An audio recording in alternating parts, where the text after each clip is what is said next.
Assalamualaikum and hi everyone. Today our group will present our Syariah audit program for Affin Islamic Bank Berhad. The product that we use is Letter of Credit I for the contract of Wakalah and also Murabahah. Our team consists of 5 intelligent members as being displayed on the screen.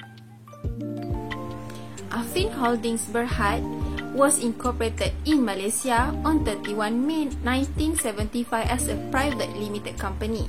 It started off as a credit company providing hire purchase financing for motor vehicles. It was converted into a public company under its present name on 6 May 1991. For Affin Islamic Bank Berhad, a fully owned subsidiary of Affin Bank Berhad, Affin Bank, was established on September 13, 2005 and began conducting business as a separate Islamic bank on April 1, 2006. Affin Islamic, a fully Islamic bank which provides small and medium-sized enterprise (SME), institutional, retail, and corporate customers with a full range of Islamic banking products and services, with items that follow to a range of Sharia concepts including musyarakah mutanakisah, mudarabah, istisna, ijarah, murabahah, and others. Affin Islamic has been at the forefront of the market for creative and Sharia compliant products. Affin Islamic will continuously conduct research and development into new financial products and services that are capable of competing in the global financial arena. Next, for letter of credit can be defined as a document that bank issue as an assurance to the buyer that seller will pay on time and in full. The buyer must have an asset or a sufficient line of credit to pay before the bank guarantee the payment to the seller. Since a letter of credit is a negotiable instrument, the issuing bank pays the beneficiary or any other bank beneficiary that have specified. Other than that, the price of letter of credit is depend on the bank and its size. As we know, Affin Islamic Bank offers 2 types of product, which is Wakalah LCI and Murabahah LCI. For Wakalah LCI is full cash back. Open payment, the bank will set off the deposit that is placed by you upon issuance of LCI. Lastly, for Murabahah LCI is you may choose to request for financing under the trust receipt or accepted bill, or you to utilize your own fund to effect payment. Next, we move to the contract. First is the Wakalah contract. Wakalah contract in letter of credit use the procedure to a person appointing bank as an agent to carry out a certain action on his behalf. Next, we move to the modus operandi of Wakalah. In Affin Islamic Bank, Wakalah can be used in the context of a letter of credit as structured as follows. First, a buyer informs the Affin Islamic Bank of his letter credit requirement to serve as the customer wakil. Second is the bank require the buyer to place a deposit to the full amount of purchase of goods.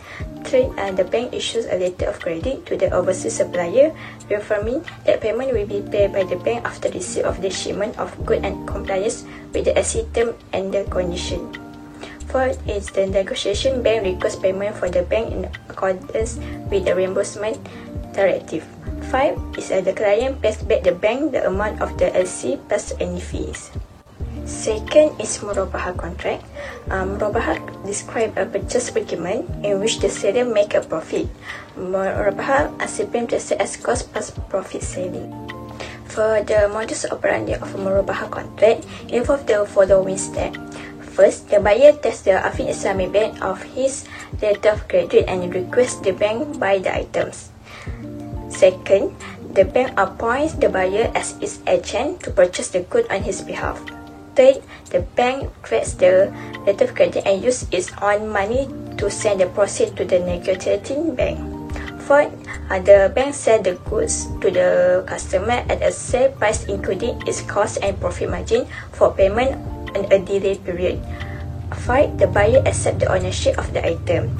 In essence, the Murabaha contract is a cost-plus financing structure where the bank acts as both the financier and the seller of the item or asset, and the customer is the buyer. Alright, now we move to our Sharia audit program. So for the Sharia audit program, we have 5 objectives.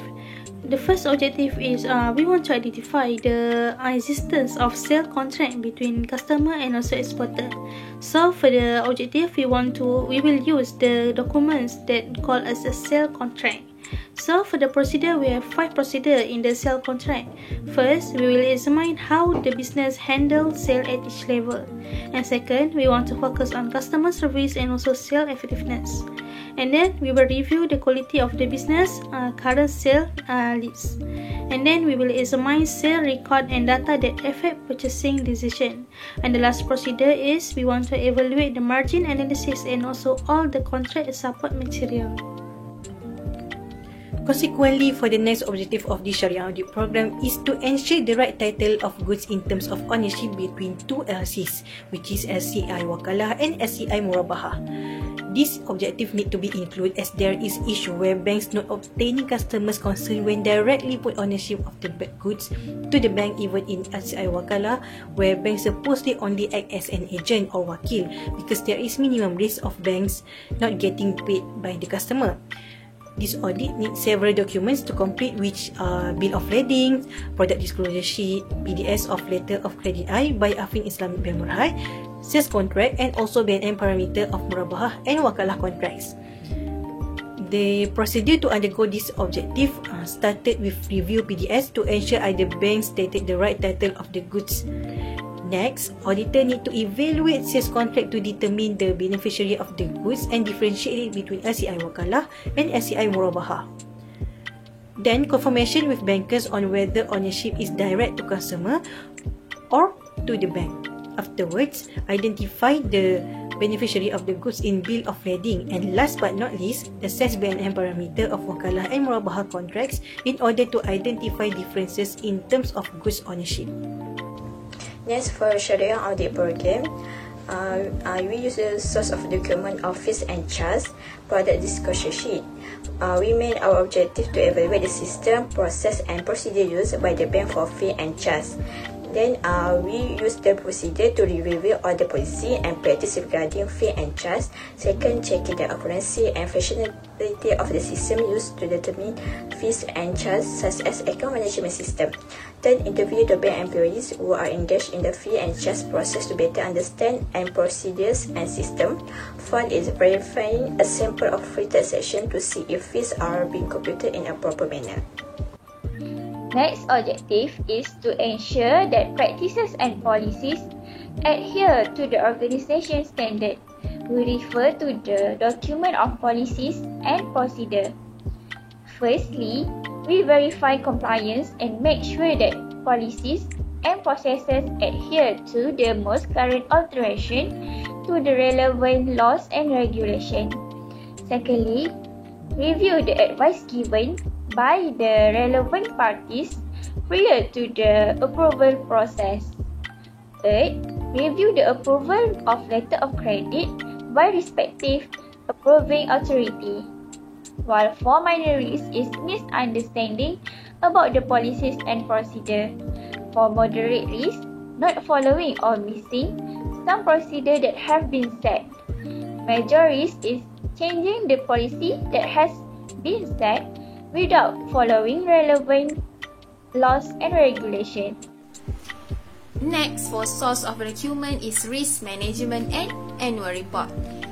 The audit objective is to ensure that the risk of the product be managed and comply with the regulation. For the audit procedure, firstly, we must identify and analyze the risk that will be managed by the bank. Secondly, review the design strategies for managing the risk. In order to sense either this product, letter of credit I by Affin Islamic Bank Berhad is parallel with Syariah guidelines, we need to compare its product disclosure sheets PDS with parameter that issued by Bank Negara Malaysia for the contracts applied, which is Wakalah and Murabaha. We had this 10 comparison under Murabaha contracts that concern definition, contracting parties, offer and acceptance, terms and condition, criteria of the assets, ownership, registration of the assets, application of WAAD, and also the risk of late delivery by the supplier. Through this comparison, we may observe that these products PDS did not fully follow guideline in BNM parameter, as certain parties also concluded that BNM did not disclose specific guideline for the banks. As an auditor, responsibilities to inspect this product is huge in order to certain the compliance of this product with Sharia. Okay, now is the time about the comparison between the Sharia parameter and also PDS of import letter of Wakalah. So for the first comparison is first, Section 7 Wakalah refers to a contract that which party, which is that we call muwakil, authorize another party as his agent to perform a particular task in a matter that may be delegated either voluntarily or with imposition of a fee. So in the PDS of import, Wakalah refers to agency arrangement where the bank will act as an agent on behalf of the company or individual. Secondly, in the Sharia parameter, based on the section 9.1, the contracting parties in Wakalah contract are the agent and the principal, which is wakil and also in wakil.